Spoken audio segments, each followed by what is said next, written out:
नमस्कार, जय हिंद, जय Bharat and welcome to Def Talks. This is Adi अचिंत।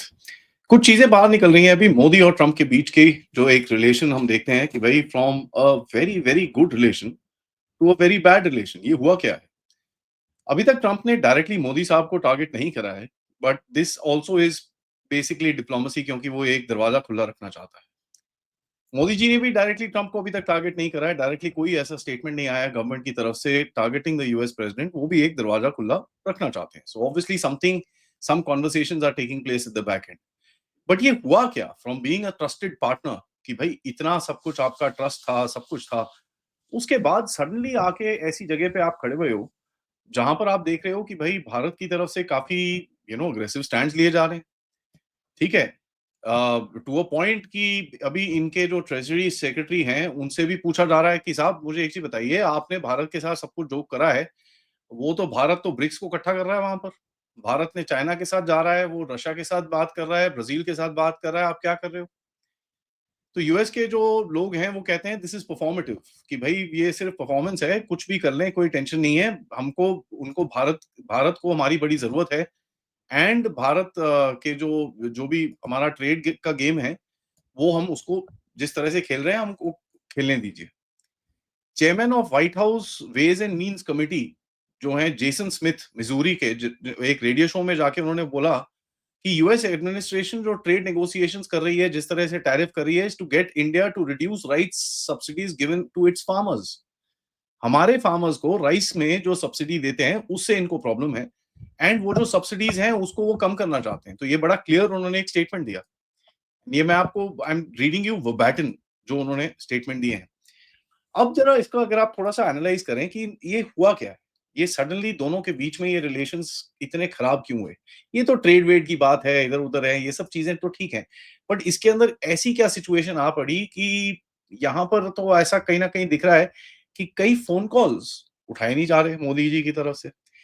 कई चीज़ों पे रिस्पॉन्स नहीं दिया जा रहा और वहाँ पर थोड़ा मिफ़नेस सी दिखती है। और ये मुझे कैसे दिखती है कि अगर आप देखेंगे जितने भी ये so called Indo US lobbies हैं, यूएस की तरफ से भी और इंडिया की तरफ से भी, some of them I don't know if they are from India और व्हिच साइड, ये सब एक ही चीज़ बोल रहे हैं कि यार बात होनी चाहिए दोनों लीडर्स के बीच में। एंड दैट टेल्स यू कि there is a breakdown of conversation. आज एक रिपोर्ट आई और टाइम्स ऑफ इंडिया के अंदर, जहां पर कहते हैं कि जो 35 मिनट की फोन कॉल थी जिसमें मोदी जी ने उठा के ट्रंप की बैंड बजाई थी और बोला था कि भाई साहब हेलो, आपका कोई रोल वोल नहीं है। ठीक है। There is no role of yours in the so called issue between India and Pakistan. अगर इसको थोड़ा ध्यान से हम पढ़ें, मैं थोड़ा सा इसको जूम इन करता हूं ताकि we can actually read it properly. It says कि भाई एक टेंस फोन कॉल थी प्राइम मिनिस्टर मोदी और डोनाल्ड ट्रंप के बीच में जून में, जहां पर एक फ्यूज जला दोनों के बीच में, ये जो इंडिया यूएस ट्रेड वॉर के बीच में हुआ है। एक ब्लूमबर्ग की रिपोर्ट ऐसे कहती है, कहते हैं कि मोदी साहब ने जो एक रिकॉर्ड स्ट्रेट करा in India's role in the ceasefire, warning Trump against legitimising Pakistani military by hosting him at the White House. अब देखिए ये ट्रांसक्रिप्ट के अंदर नहीं था, तो ऐसी कोई कैजुअल तरह से कुछ बात हुई हो तो obviously it's not been put in the transcript. But अगर ये चीज बाहर आ रही है अभी कि मोदी जी ने बड़ा क्लियरली बोला है कि साहब ऐसा है, ये चलेगा नहीं, this this whole thing that you are trying to do. और इसी वजह से जब उनको पूछा गया कि क्या आप यहाँ पर विजिट करना चाहते हैं, this is the reason Modi साहब गेव कि भैया लिसन ऐसा है, I know what you are trying to do, don't legitimize Pakistani military army chief, मैं नहीं आ रहा यहाँ पर। सो जो डिक्लाइन किया गया मोदी साहब की तरफ से, जो दैट विजिट जो उन्होंने बोला था कि साहब आ जाओ, आप यहाँ पर आ जाओ, आप ऑटोवा में वैंकूवर में ही हो, ज्यादा दूर नहीं हो, इस तरफ आ जाओ यार, मिल के जाना है यहाँ पर। ये एक चीज ट्रंप को बड़ा क्लियरली झटका मार के गई है as per this what report says. Now India ने बड़ा क्लियरली बोला कि भाई एक एब्सोल्युटली यू नो एक आपका कोई रोल वोल नहीं था। And this was a very clear shift to a point. आप देखते हैं कि Trump began lashing out against India, which is true.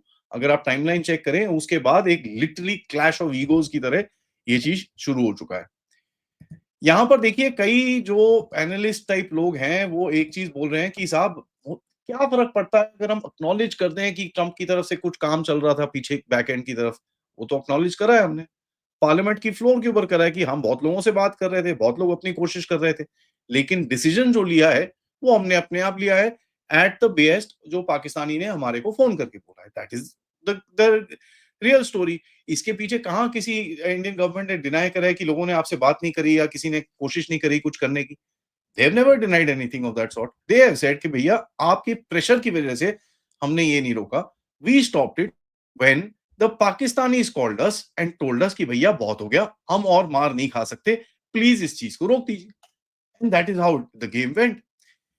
Now ये चीज जो है एक ट्रंप का, ऑब्वियसली अगर आप देखेंगे आज क्या कर रहा है अजरबैजान और अर्मेनिया के बीच में जो 30 साल पुराना एक झगड़ा है उसको प्रोवर्बियली खत्म कर रहा है टू अ पॉइंट। वहां पर एक एग्रीमेंट साइन करी गई है कि जांजिगुर कॉरिडोर जो सदर्न अर्मेनिया की तरफ से जाता है वहां पर एक ट्रंप कॉरिडोर बनेगा, जहां पर यूएस की जो ट्रेड की रिक्वायरमेंट्स हैं, और वो ट्रेड रूट की रिक्वायरमेंट्स कुछ नहीं है, basically they want to get into Azerbaijan, Azerbaijan को थोड़ा सा फेवर करके, अर्मेनिया को थोड़ा सा प्रोटेक्ट करके, they want to open up a NATO base at the Caspian Sea. अगर ये वहां पर घुस गए हैं तो चाइना का जो सेंट्रल एशियन स्ट्रक्चर है वो पूरा वहीं पर क्रम्बल हो जाता है। ठीक है, they want to block the BRI, उसके अंदर कोई डाउट नहीं होना चाहिए, उसी वजह से वो चीजें कर रहे हैं। नाउ ये अगर आप इसको थोड़ा सा पर्सपेक्टिव में डालें तो ट्रंप लार्जर गेम की अनाउंसमेंट तो कभी करेगा नहीं। वो तो ये बोल रहा है देखो जी मैंने एक और वॉर रुकवा दी। So when you are going against that narrative जहां पर वो पर्सनली नोबेल पीस प्राइज और ये सब चीजों के पीछे पड़ा है, टू अ पॉइंट आज अजरबैजान और अर्मेनिया के प्रेसिडेंट प्राइम मिनिस्टर ने वहां पर तो बोल दिया कि जा भैया आपको तो नोबेल पीस प्राइज मिलना चाहिए, आपने तो इतना बड़ा काम कर दिया। तो हर कोई कंट्री जाके जो उसके तलवे चाट रहा है for whatever reason of their own, India is refusing to do that. India saying no, आप जो मर्जी आपने करा हो but the outcome of the war was because of us, and that is true. There is nothing to do with it. And India एक जगह पे अपनी सेल्फ रिस्पेक्ट के लिए ट्रंप के नीचे झुकने को तैयार नहीं है। नाउ देखिए, this is a pivotal moment in history. ये पिविटल मोमेंट इन हिस्ट्री है कैसे? ये एक ऐसा टाइम है जहां पर आप एक या तो एक ग्लोबल पावर की तरह इमर्ज करोगे या एक बीटन पावर की तरह इमर्ज करोगे। दो ऑप्शंस होंगे। बीटन पावर मतलब आप थोड़ा बहुत रेजिस्ट करते हो, उसके बाद आप जाके फिर साइन कर लेते हो। और ये चीज़ मैं बहुत टाइम से बोल रहा हूँ, अगर आपने इस चैनल को फ़ॉलो करा हो, मैं काफ़ी टाइम से बोल रहा हूँ कि साहब मोदी जी के लिए ये जितनी भी प्रॉब्लम्स हो रही हैं, इन सबको भगाने का एक बड़ा सिंपल सा तरीका है। अमेरिका जाइए, जहाँ पर वो बोलते हैं साइन कर दीजिए। उसके बाद देखिए साहब Modi ji will become the super favourite of America, और घर में आके आप जितने मर्ज़ी डंडे मारिए, लोगों को कोई फ़र्क नहीं पड़ता। दबा-दब सीधा करिए लोगों को यहाँ पर, जो करना है करो, एकदम डिक्टेटरशिप चलाओ, कोई टेंशन नहीं है। But in the long term या in the short term even, that will hurt India. क्यों? क्योंकि पूरा टेक ओवर होगा आपके ऊपर। That's what we don't want. And उस पे जो आपकी रेजिस्टेंस है, ना तक कि आप रेजिस्ट कर रहे हो, पूरा ग्लोबल साउथ रेजिस्ट कर रहा है। यहाँ पर जो आप एफर्ट्स कर रहे हो as far as putting the BRICS together, that is creating trouble for them. And they are realizing यार ये अगर थोड़ा ज्यादा फास्ट, वैसे भी BRICS is a big grouping, अगर ये थोड़ा ज्यादा फास्ट और ज्यादा सीरियस हो गए, that will become a problem for America, और ये लोगों को समझ में आ रहा है। तो आपको ये दिखेगा कि और ज्यादा अटैक्स होंगे।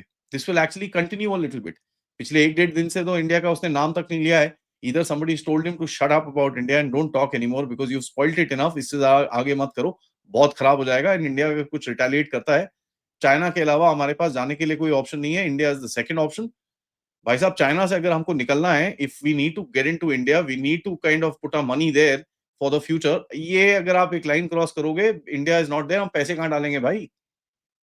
That is also a pressure that will come across. तो ठीक है, आप थोड़ा बहुत गेम खेल लो, 5-6 महीने खेल लो, हम कोई प्रॉब्लम नहीं कर रहे हैं, हम पीछे से बात करते रहेंगे इंडिया से।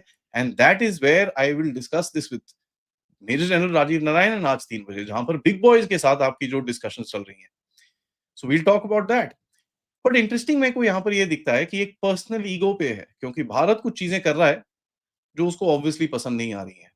And India's Modi has basically stood up and told him that listen, leader तो आप भी हो, लेकिन हम भी कोई छोटी चीज नहीं है। ठीक है, so I am being backed by my country and my country is not a small country. तो हम अपनी जियोपॉलिटिक्स अपने मन से खेलेंगे, अपने मर्जी से खेलेंगे, and the way we want to do it we will play that. Now वो चीज ऑब्वियसली अमेरिका को डाइजेस्ट करनी थोड़ी मुश्किल होगी, करना पड़ेगा, लेकिन मुश्किल होगी। So you see it's a battle of egos, it's a battle of two leaders. Obviously ये हमेशा उसी चीज पे आके अटकेगा because it's the leader that takes the decision. तो आपको इस टाइम पे क्या करना है ये मैं आपके लिए छोड़ता हूँ। What do you want, what do you want to see happen? I leave it to you, and please write to me in your comments. Thank you so much for watching. Video को like करिए, subscribe करिए and share this with your friends and families. And आप लोग इस channel की तरफ contribute कर सकते हैं यूजिंग द क्यूआर कोड या फिर पेपैल या फिर सुपर स्टिकर सुपर चैट। जैसे मैंने आपको बोला थोड़ी देर में मिलते हैं मेजर जनरल राजीव नारायण के साथ। तब तक नमस्कार।